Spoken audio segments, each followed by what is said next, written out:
Hey guys, it's Lyra here. So today we are going to be talking about 5 ways to become instantly motivated. All of these methods I have used in the past and they do work pretty instantaneously. So let's get started. The first tip that I have is to expose yourself to motivational content. So that can be in the form of a video, maybe on YouTube, or a book, or an audiobook, or any medium that serves to motivate you. And I'm sure all of you know this tip. It's pretty obvious, but it is extremely effective. There have been many mornings where I just did not have the motivation to tackle my daily tasks, and all I did was watch a, 7 or 8 minute video, motivational video, and it got me pumped up. It got me fired up to start my day, and it is very effective. It gives you an instant fire within your heart to take action and to go after your dreams and so on and so forth.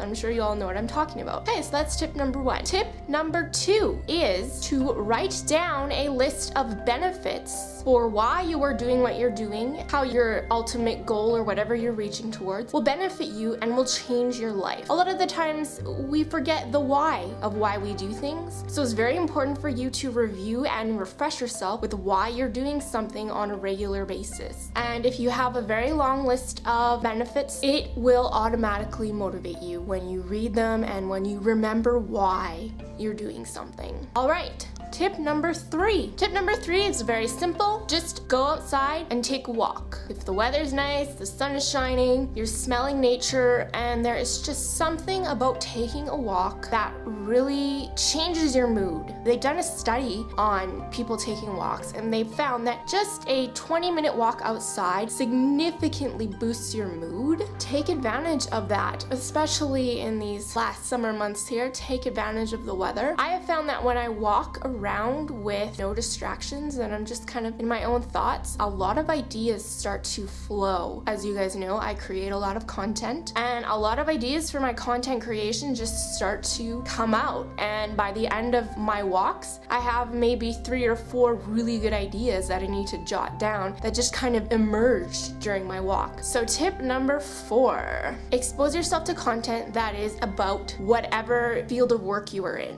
This is also very motivating because a lot of the times you might feel alone with the goals that you have set in your life and you don't really have anybody to talk to them with. So when you seek out material made by other people about the field that you're working in, you become motivated. It gives you ideas. You see other strategies being used. For example, I have a blog, so I read a lot of blogs about blogging, and that really gets me motivated and it gets the creative juices flowing, and it just really gets me excited because I feel like I'm part of a community. I feel like I'm really part of something, and that feeling in itself is very motivating. Whatever it is you're in, if you like to fix cars or you like to, play football, whatever, there's tons of material about whatever specific niche that you are interested in.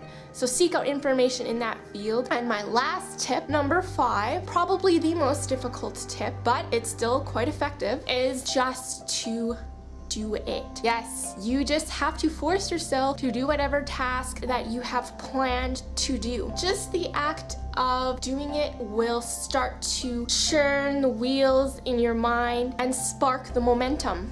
Many times I did not want to write a blog post. I did not want to make a video, was tired, or whatever my excuse happened to be. But you know what? I just sat down and I did it. And the first few minutes of it were quite difficult, but once I got the momentum going and everything started to flow, it became easier and easier. The whole process became self-motivating. So those are my 5 tips, guys. I hope that you find them helpful in maintaining your self-motivation. And I just want to leave you with this one thought. There will be days where you don't want to do anything, and they will be very hard days. You'll have stressful days, you'll have ups and downs in your life, but you need to ask yourself, how bad do you really want it? How bad do you really want it? How much are you willing to sacrifice, and how much pain are you willing to go through to get what you want? Alright guys, I hope you have a great week, and I will see you next week. Bye!